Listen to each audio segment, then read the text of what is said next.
Welcome everyone to a webinar on Introduction to XMILE. It's a great pleasure to have you all join us. It's been a number of series in the series here. We're very excited about the reception it's had, and we're changing gears a little bit. And this time we're going to talk about more about the XMILE standard. So we started out with a number of really great applications of system dynamics, and those applications have shown the breadth and depth of the work that's been done in the field.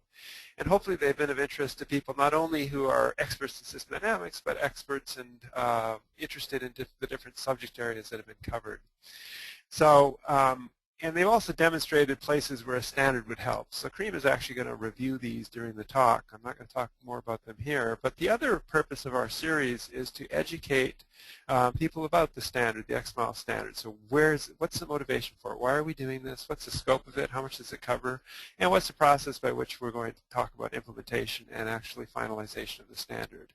And the other purpose that we have is feedback from the community, obviously. We had an open call in December in which many of you gave us some great feedback on the development of the standard.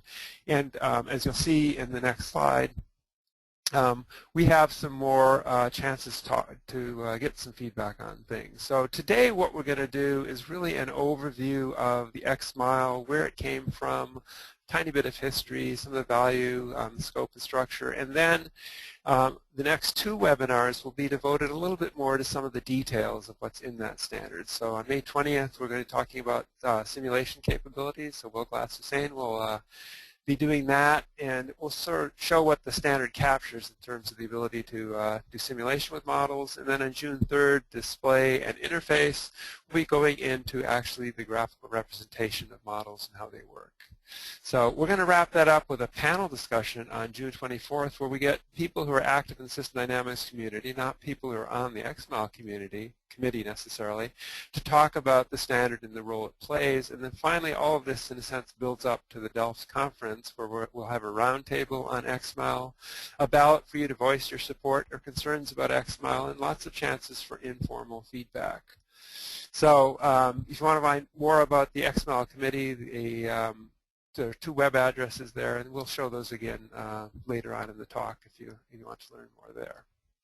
So today it gives me a great pleasure to introduce Karim Chichakly, who is a business partner with me. We've been working together now for half a year at IC Systems, and but a lot longer on the XMILE standard. So this is definitely over a decade since Karim and I started talking about putting together a standard and building it for the system dynamics community, and it's over the last year that it's really come together and gained a lot of momentum.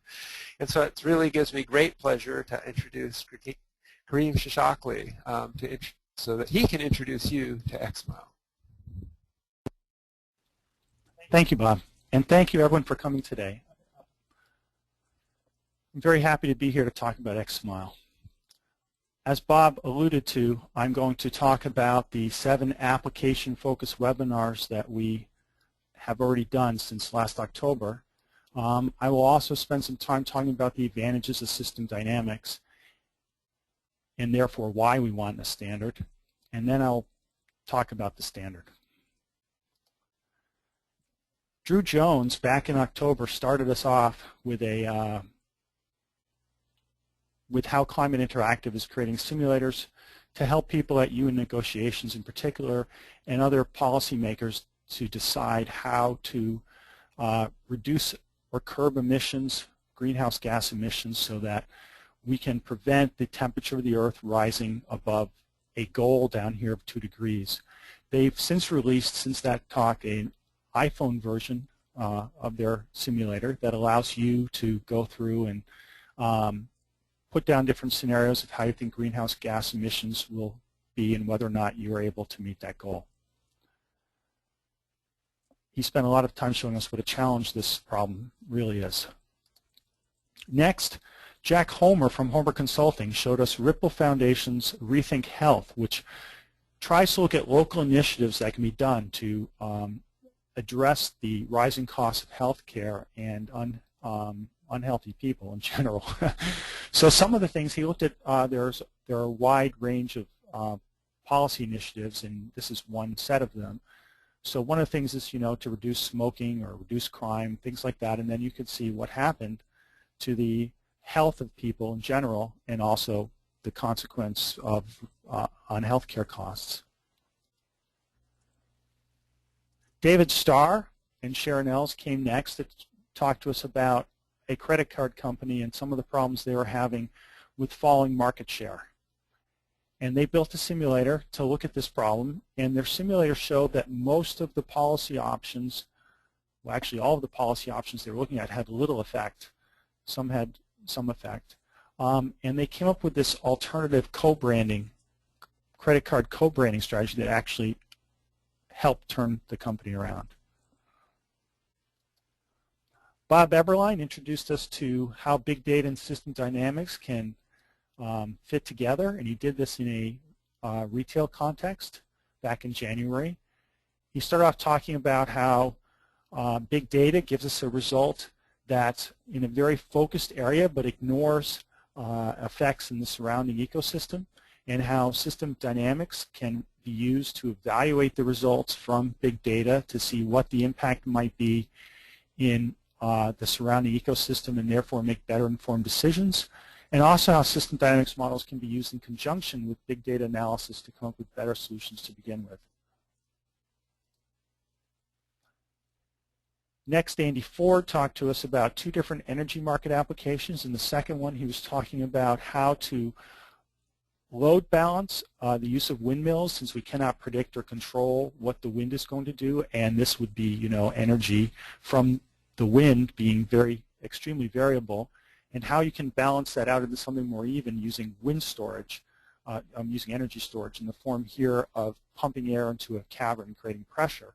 And over here we have a sample simulation where, you know, where there's too much wind being generated, they run the pumps to fill up the air with, in the cavern with pressure, and then when there's not enough wind generation, we balance that out by letting the air out and running the generators. Brad Stelfox and his group at ISee showed us a regional planning application using ISee, which looks at regions and what happens over time in those regions, and allows you to look at different policy choices and business decisions to see their future impacts. And they do this in a map. They use a system dynamics model and then output the results on a map so you can see what's happening across, in this case, Alberta. And this is where it sits at 2010. This is what the economic activity around energy is doing in 2010. Finally, Michael Bean talked to us about creating nice interfaces for online analytics that are tied to system dynamics models. He showed us 4 different models, including IBM Smarter Cities.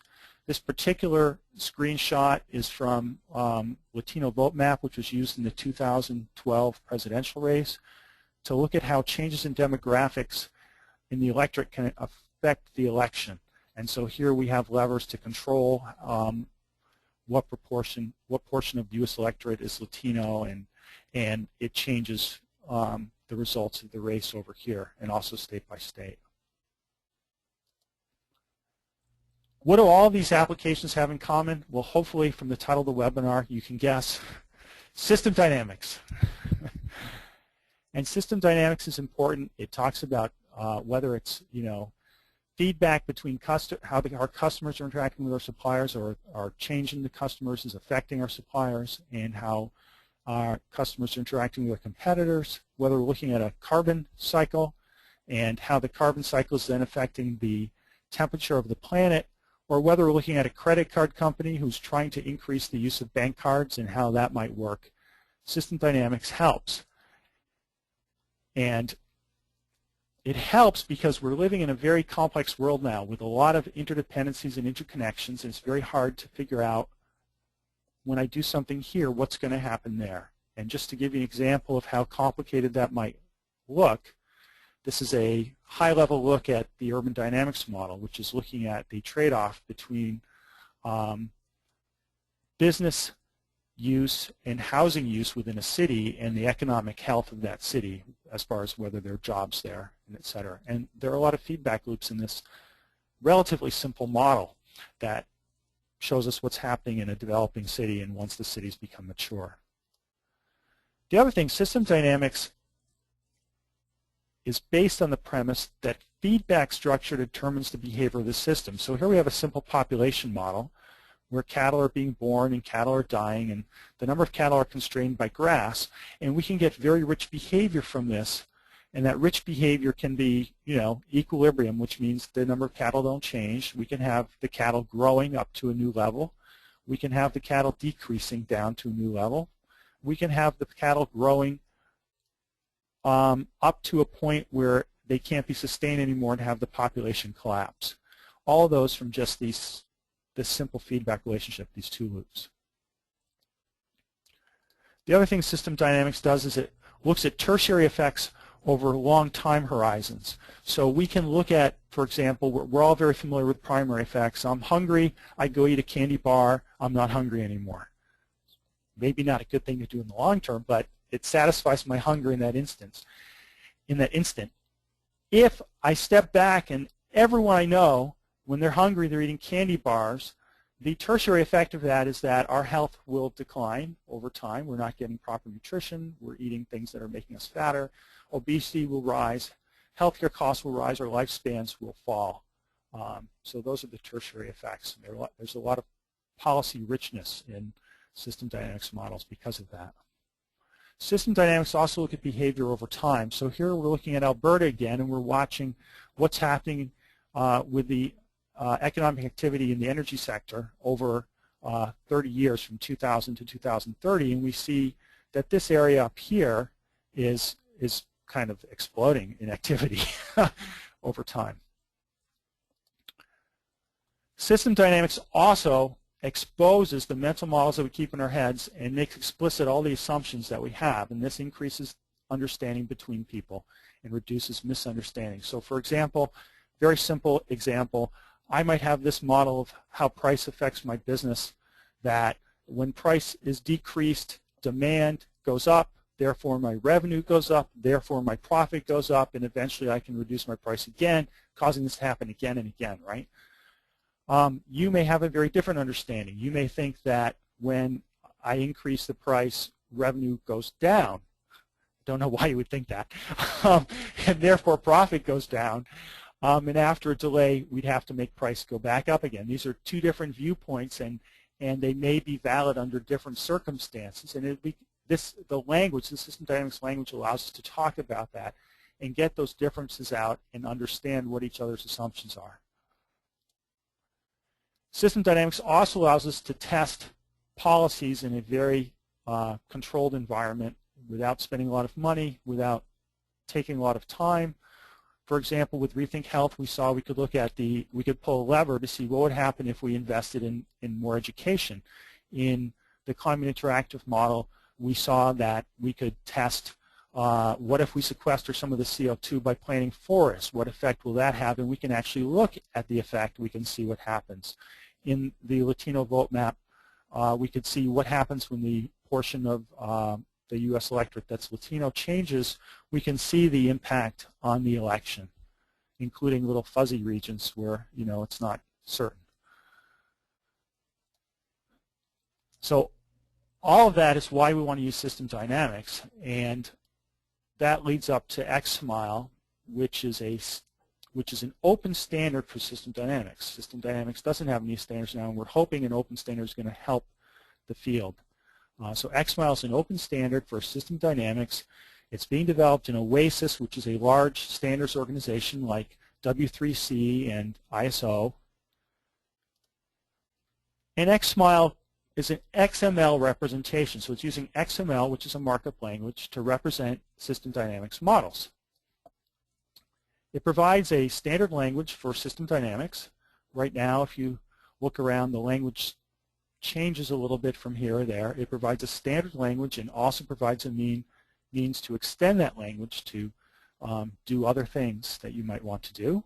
And it also provides ways to represent the stock flow diagram as objects and interactive components such as sliders, switches, graphs, tables, things like that.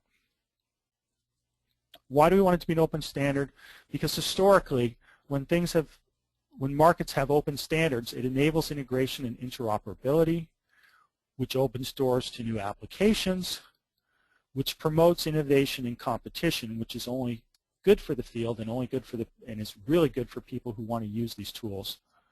It increases collaboration between people who are working within a field. It legitimizes the market. It says, I mean, this is an age of open standards. If everything's proprietary and closed, and people are hesitant to go into that market. And it also reduces risk to large corporate users who may not want to do something in this market, because what happens if, you know, the small company goes out of business and everything's proprietary? What can I do? So open standards remove that risk, and this increases the demand for products in that field, which increases the market, which is what we're hoping to do for system dynamics across the board. XMILE itself has some very specific technical benefits that it's trying to achieve, one of which is sharing models between people and archiving historical models so people can run them in the future, 10 years, 20 years, run the exact same model. It allows the reuse of common components, so I may build a model from a piece that one person built and a piece that another person built and tie them together in a new way to create a new model. It opens development of add-on tools such as analysis, model analysis. It makes system dynamics more accessible to people. Having these components, having an open environment just makes it more available to people. And finally, it lets us integrate with other applications and environments like big data, as Bob went through an example and showed us in January. So now I'll briefly go through some technical details about XMILE before I wrap up, just to show you. I won't steal anyone's thunder. We have 2 more webinars talking about these details coming up on May 20th and June 3rd. So there were some technical goals at the beginning. We wanted to create a core subset of functionality that worked for most of the models that are out there, published or being used. We wanted to make a number of things optional so that you could just use this for computation if you needed to. So you don't have to include a stock flow diagram. You don't have to include interactive things like sliders. We wanted to make sure that the barrier to entry was low, so to be compliant, you don't have to implement arrays and submodels, but you won't be able to run all the models. There'll be fewer models that you'll be able to run. We wanted to make it extensible in both how the models represented and the simulation behavior as well. We're shooting for a small file size. It's very easy to make the file size go crazy if you're not careful. And we wanted to be both human readable and editable, although that wouldn't be the ideal way to work with the file. It's possible, which is a nice benefit. We also include metadata so that models can be indexed, they can be searched, and you can combine them in different ways to create new models.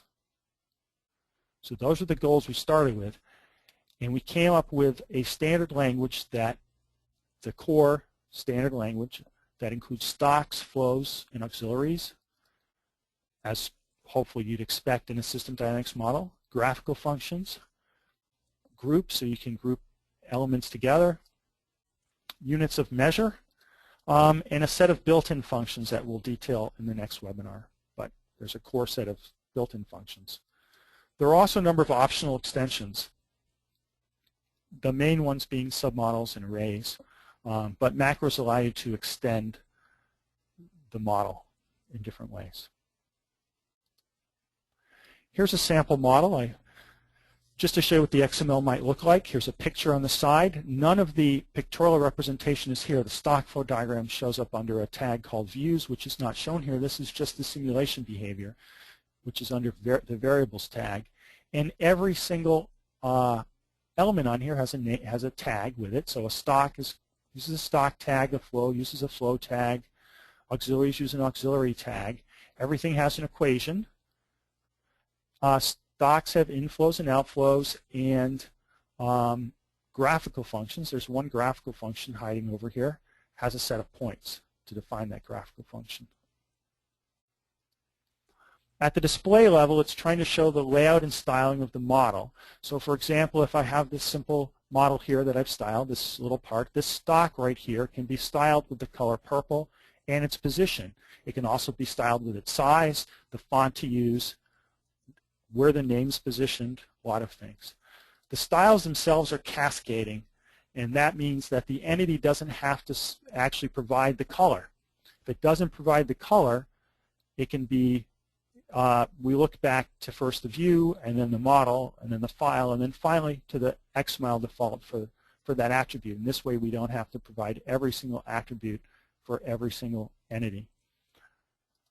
For input and output objects, we have a number of things, and here are some samples: switches, sliders, LED outputs, numeric outputs, text boxes, graphs, there are tables, bunch of stuff. So we'll talk about that not in the next webinar, but the one after that in great detail. So as I'm wrapping up here, I want to reemphasize that XMILE has created 4 system dynamics for the community, for the field. These companies at the bottom, IC Systems, Oasis, IBM, Foreo, the System Dynamics Society, Ventana Systems, these groups all think it's important that we have a standard and that it will help system dynamics. And the basic model that we have in mind is we have a bunch of modelers, system dynamics modelers, and when there's a standard, there will be XMILE models developed and libraries will be built. There will be XMILE components that can be reused that will be built.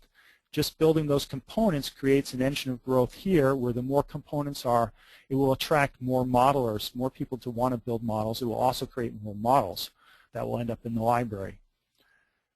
As the library grows, we expect users of SD models to grow, and that would increase the demand for SD and ultimately lead to more modelers. There's another reinforcing loop, another engine of growth. In addition, the more models there are in libraries, the more applications can be built that integrate system dynamics, and these are tied to people who aren't system dynamics developers or modelers, and this will allow more growth and a bigger base of users of SD applications, further increasing the demand, and we have another reinforcing loop that pushes this engine of growth and kicks us out of the gate, out of the starting gate, and builds our market. The timeline for all this is historically, last summer we created the technical committee. There was a working draft, this spec released at that time.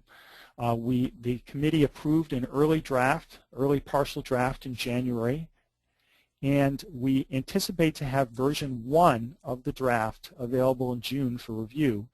We're looking for review from the System Dynamics community through July, and there will be public review open in August and September. It has to be 2 months long in Oasis, and we hope, if we follow the schedule, that we will have adoption of the standard by October. The committee, again, this is the address for the committee. This is where all the documents are published, et cetera, et cetera. The committee is putting forth this overview webinar series at the end of our previous series. So May 20th, Will Glass-Hussein will talk to us about simulation capabilities. I tried not to steal too much thunder from him. On June 3rd, there'll be discussion more about the specifics on display and interactivity objects.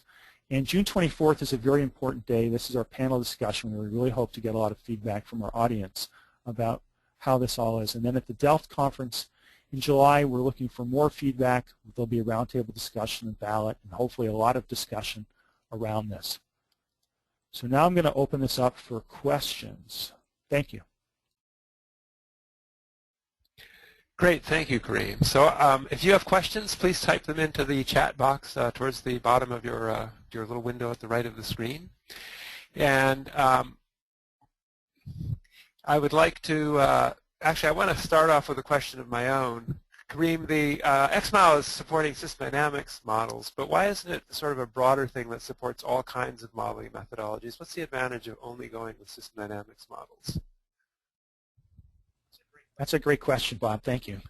When we started this, we were trying to look at system dynamics models in particular, but other types of modeling, started getting mixed with system dynamics models shortly after that. It became very common, and a lot of people wonder why we don't try to integrate other things. Well, for one thing, there are some standards, for example, out there for discrete event modeling. We might be able to leverage off of those. And for another thing, we really want to get some standard going, and For version 1, we're focusing on system dynamics in particular, and we're hoping for version 2 to integrate other types of modeling into that overall structure, whether that's borrowing from another spec, which hopefully we can do, and integrate the specs together, or developing whatever the committee decides to develop internally. That's a much longer term process.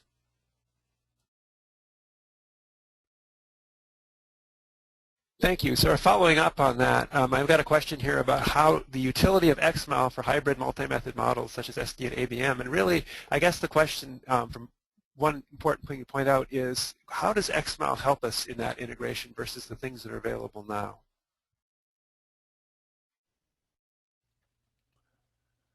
So one of the things that you have when you're trying to do that integration, XMILE, again, isn't meant to help specifically with that integration. It's meant to help you collaborate and help you to share models and reuse models. So one of the things that XMILE is going to specifically do in that situation is it's going to allow you to import existing model structure into an environment that allows you to mix those methodologies. It allows you to actually now take the system dynamics component and more easily integrate it into a different environment so that they can run simultaneously and then share at least that part of the model.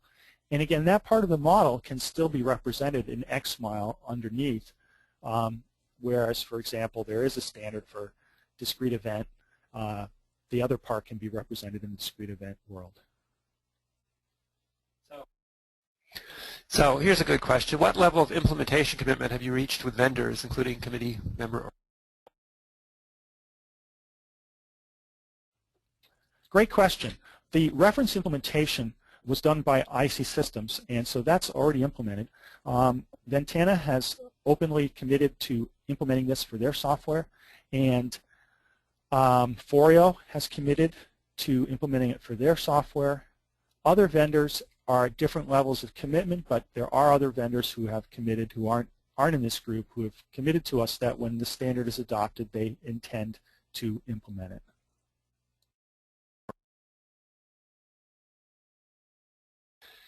Here's a question. Is there any plans to build an XMILE interface to open source tools such as? That's a good question. So XMILE itself is not a programming interface and is not a programming language. XMILE itself is a representation of a model. So it's the language, it's the system dynamics language, and it's how we describe the model. There's no code involved there, but it makes it easy, for example, in R, to take an engine that runs XMILE, and there's one already, and there'll probably be more, and connect that directly to R.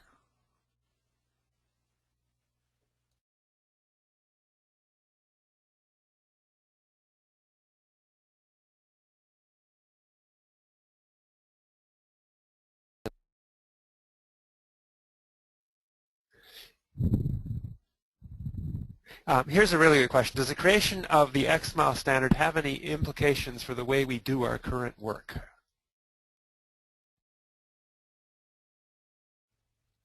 So what we hope to come out of this is that we end up with large libraries of reusable components that can be tied together. And so the way that we do our work in that sense is we'll be able to pull these pieces down and use them, maybe for a fee, and that will save us time in building new models. We'll be able to share those, and that will save us. So that impacts the work process tremendously. Longer term, we've talked about perhaps building programs that can put simple pieces together for us and further help us build those models in a shorter time frame.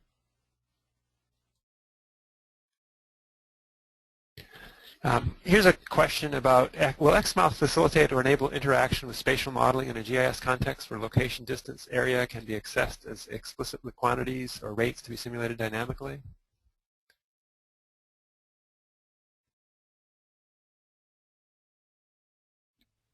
So XMILE includes metadata, and we haven't settled, the committee hasn't settled on the full set of metadata to start with. And of course, the metadata can be expanded by anyone who wants to. But certainly one of the pieces of metadata that will be included will be spatial coordinates, because there are so many spatial applications. for system dynamics and for these models. The other thing is XMILE also allows data to be imported from different sources. That's built into the standard as well. So one of those could be, for example, a GeoTIFF or something if it has the specific information you want to pull into your model from your GIS system. Here's a question that's related to something some you've already talked about, but what is the advantage of XMILE over other standards like BPM?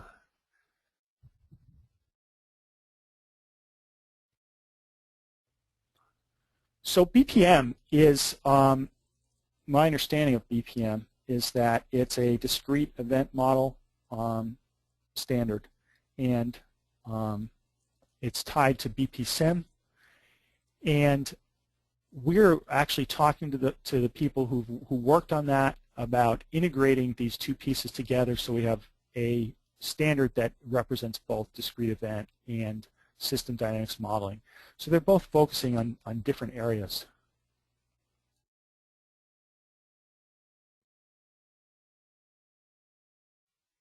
There's a question here about any expectations about the timing of implementation of XMILE support amongst the different vendors. Do you have any expectations? No one has committed to any dates. I mean, IC Systems, because we did the reference implementation, we already have it, and as the committee changes the spec, we're changing our implementation to match it so we have a working reference implementation. But no one else is committed to any timeframes, and I'm not able to speak for them. So this is a really good question. I think it will help clarify a lot the sort of the nature of XMILE. XMILE sounds like an open source combined model library, reminiscent of the Vensim molecule/model library and focused on interactivity. Do I read it correctly? Karim suggested that I actually answer that question, and there are some similarities in the sense that what we really hope to support with XMILE is the creation of lots and lots of model libraries so that people will be able to share models, components of models, and work with things that way. And the molecules is an absolutely fantastic example of something like that, where you can have a fairly small component, well tested, well understood, that can be fit into other models, and it will allow you to put together models that are making use of the knowledge and expertise of lots of people who've come before. So the standard itself does not do that, but it enables that in an absolutely fantastic way, and that's one of the reasons I am so excited about it, is we're going to have a big breadth of very small components of models, in addition to full models, a breadth of small components of models that will help people who are trying to build models put together models that work better from the beginning and save them a lot of time, increase quality. Here's another question that's kind of related to this, that is there any concern that creating a library of models or model components will result in SD practitioners not fully understanding the logic and suitability of the components they incorporate in their models, and therefore the validity of the models themselves?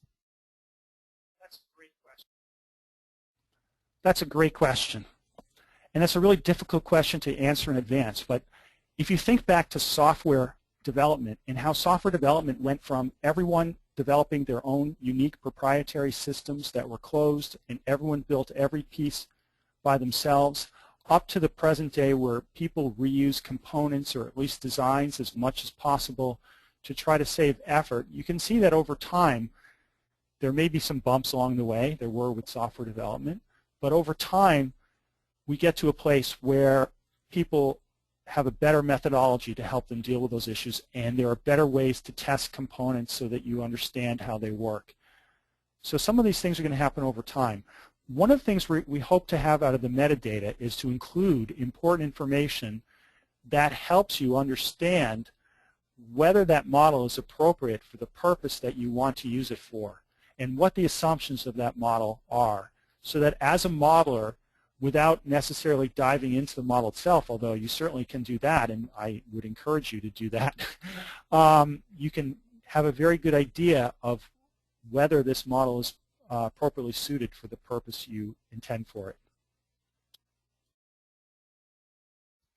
So here's a wonderful question, mostly because I think the answer will be wonderful. Could XMILE be used to build components that are actually low-level functionality normally available as Yes, in fact, XMILE already supports that and has supported that from the very beginning. So you can build, it is actually, XMILE is Turing complete, and you can build little macros that are in fact built-in functions that can do anything that you can imagine in a programming language pretty much.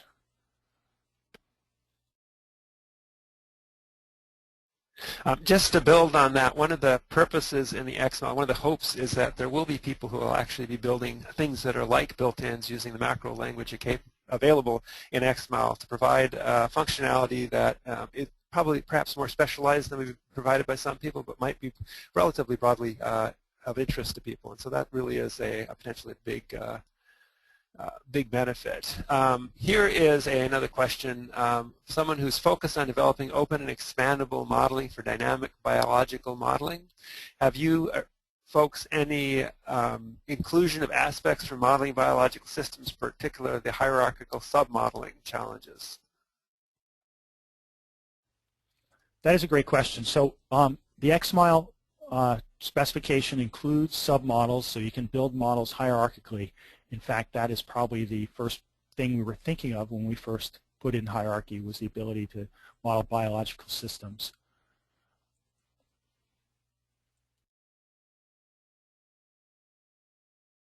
Okay, so what are the intellectual property right implications of XMILE? And this does deserve.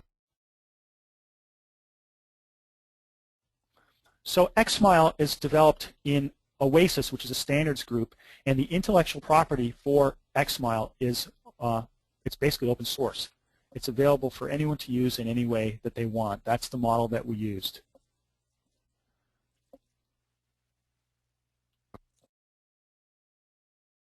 Great. Does XMILE provide a means to define the interface to an XMILE component, inputs and outputs?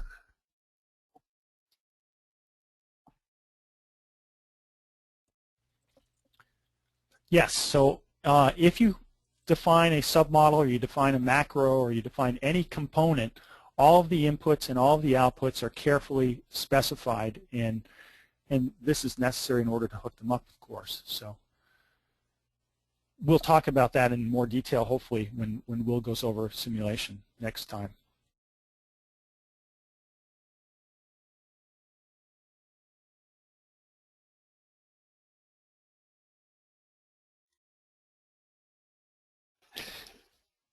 How do you intend to address the migration of custom functions that are recognized by one particular vendor platform but might not be recognized by another?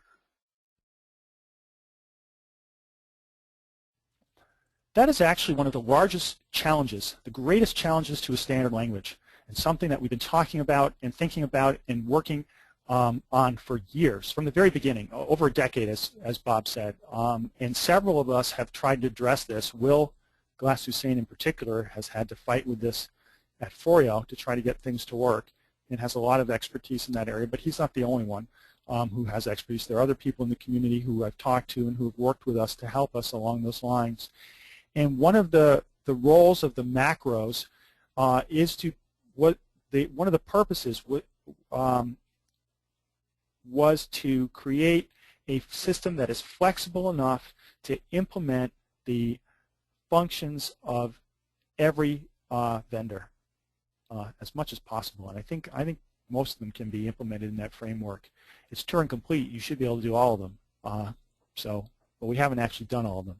And the idea is that each vendor provides a library of macros so that their model can run on other people's platforms. So those built-in still work.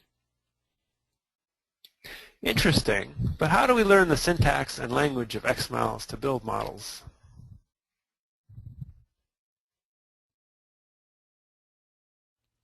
That's a great question. We don't actually anticipate, although I know someone who's been doing this, but we don't actually anticipate people building XMILE models by hand. We expect them to be using a tool that does that. The components of the language, the actual, the semantics of the language, that's important, and that's documented in the standard. But you would usually use a tool that would develop these XMILE models for you. There are several vendor tools out there already, system dynamics modeling tools that already can do this. That doesn't stop you from building models by hand if you want to. The specification tells us, again, if you go to that the committee site, you will see at OASIS, you can look at the specs, you can read the specs, and you can find out how to do that on your own.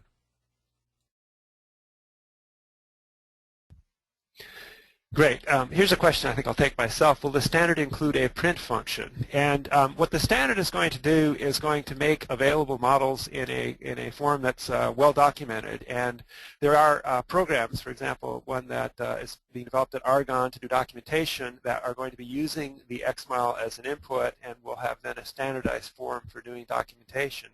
So in the broadest sense of a print function, there are going to be a variety of places that potentially would develop standards for putting out models in a form that's easily recognizable by others and easily worked on.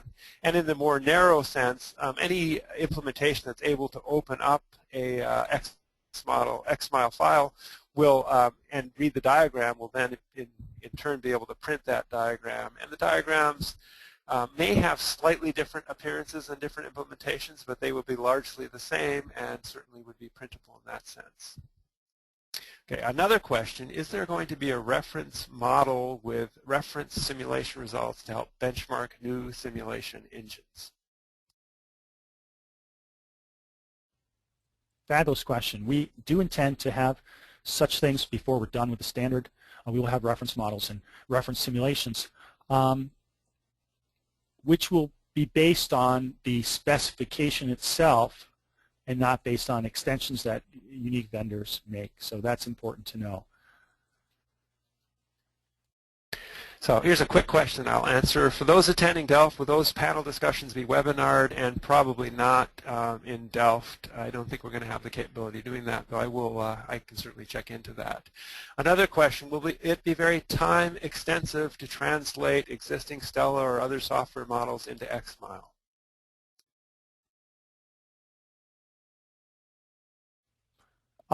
So earlier I mentioned that IC Systems has already implemented the reference implementation. If you're using the latest version of iThink or Stella, you're already creating XMILE models. Everything you save is an XMILE model. And so that is already happening. As other vendors implement this, it will become hopefully just as easy to do that in their software.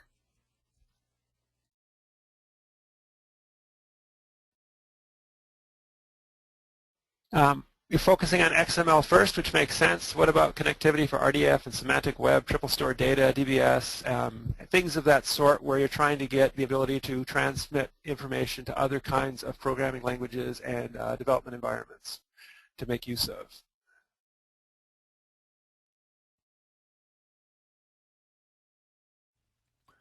So the interconnectivity of an XMILE model is at the, well, certainly anyone can read the file if they want to. It's an XML file.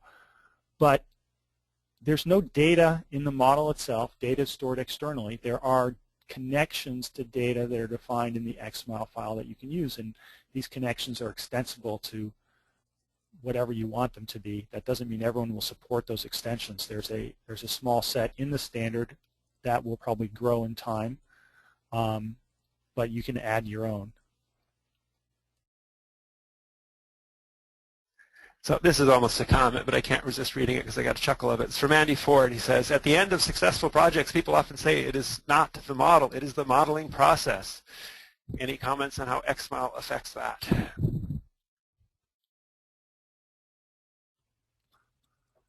Again, I don't think it's dramatically changing the modeling process in the sense of the traditional form that we go through. I don't anticipate it changing that in any dramatic way. I do see it changing how we construct our models once we have our dynamic hypothesis and we break things down into separate submodels. There are probably submodels we can pull from this component, from that component. We may need this macro, this built-in function someone wrote to help us do this little thing. But one of the things that we're enabling here is we're enabling an ecosystem of models, macros, built-in functions that other people can easily use and reproduce. It's not just that we're enabling the sharing and archiving of models, but this reuse thing allows us to do things more quickly. If Bob Eberlein comes up with this great population aging chain model, then I can reuse that in my model without having to rebuild the whole thing from scratch. Here's a great question. Will it be possible for modelers to customize the visual presentation of the models? For example, to modify the way in which stocks, flows, and auxiliaries are drawn and printed, or will that be constrained by the vendor software? So XMILE does not dictate what the vendor software does at a certain level. So there's certain base behavior that the vendor software has to follow. But remember, the stock and flow diagram part is optional. And the stock and flow diagram part is going to be the closest representation that they can implement. Beyond that, there are different shapes and styles that are defined in the spec, with the exception that we have said that a stock should look like a stock. In other words, be a rectangle. Are there any open source system dynamics modeling tools or engines that allow us to play with the standard language at a first rudimentary level if we can't afford to buy software from a commercial vendor?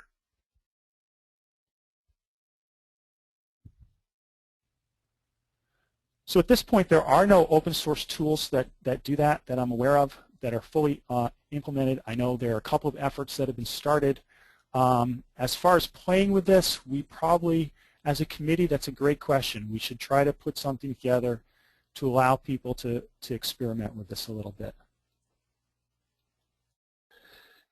Here's a question about publication in the SDR. Is there intent to eventually require that models submitted in support of SDR or other publications be submitted in XMILE form for model review? Let me just comment on that a little bit. Currently, if you look at the submission requirements for the System Dynamics review, it requests that models be documented using the program that I mentioned earlier that was developed at Argonne by Ignacio Martinez and company. And when that becomes available for XMILE, as more and more models are available in XMILE, yes, it will sort of become a standard against which the expectation is that if you introduce a model, it is appropriate that that model be documented in XMILE. And one final question here, and let me just pick a fun one. I found the specification, but where can I download the formal XML schema for this standard? Wow, that's a tough question. So there have been various versions of the schema, and there is not yet a final formal schema that you can download. We will have one for the draft 1.0 spec, and you can download that from the same place where the spec is at our OASIS site for the technical committee.